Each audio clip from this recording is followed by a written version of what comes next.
The real reason most people stay broke isn't just about money, it's about psychology.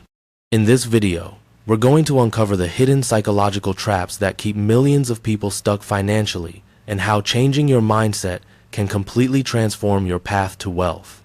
Let's get into it. You ever look at your bank account and just feel like you're stuck on a treadmill? You're working hard, you're trying, but you're not really getting anywhere. It's super frustrating, and honestly, a lot of us feel that way. But what if the real problem isn't actually about the money in your wallet? What if it's all in your head? I mean, this is the big one, right? We've all thought it. If I just got that raise, if I just had a bigger paycheck, all my money problems would just poof, disappear. It's such a common belief, and it feels so true. And yeah, a lot of us really do think that's the answer. But what we're going to dig into here is a totally different take.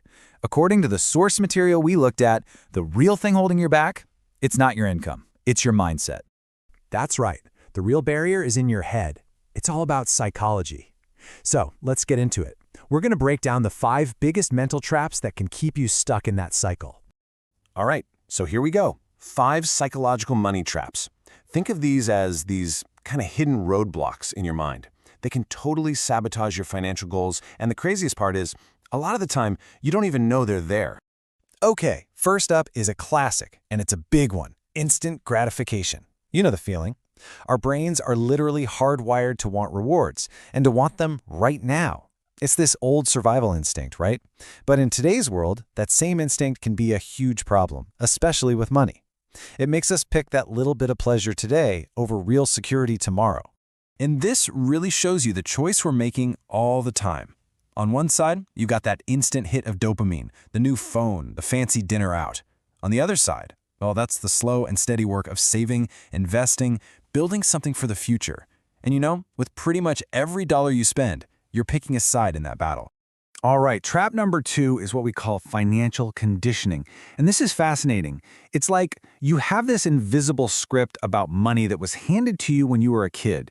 All the things you heard, the attitudes you saw, it all got downloaded into your brain, and now it's running in the background, kind of like software, influencing every single financial choice you make. Just think about some of these beliefs for a second. Have you ever heard these? Maybe even said them yourself. Things like, money is hard to get, or rich people are all greedy. These aren't just harmless sayings. They can literally become self-fulfilling prophecies. If you believe this stuff deep down, you might subconsciously do things that keep you from building wealth, or you'll just believe it's not even possible for you. Okay, so our third trap. This one happens right after you finally get that raise you were hoping for. It's called lifestyle inflation, and it's so sneaky. It's a simple pattern. The more money you make, the more money you spend. You think you're getting ahead, but you're really just standing still. Except now you have a nicer car and more expensive things. Yeah, this quote from our source it hits the nail on the head. That extra money, that raise, it could be your ticket to freedom, right? You could pay down debt, you could start investing, but instead, for so many people, it just becomes fuel for a more expensive lifestyle. You're basically still trapped, you've just upgraded to a bigger, nicer cage.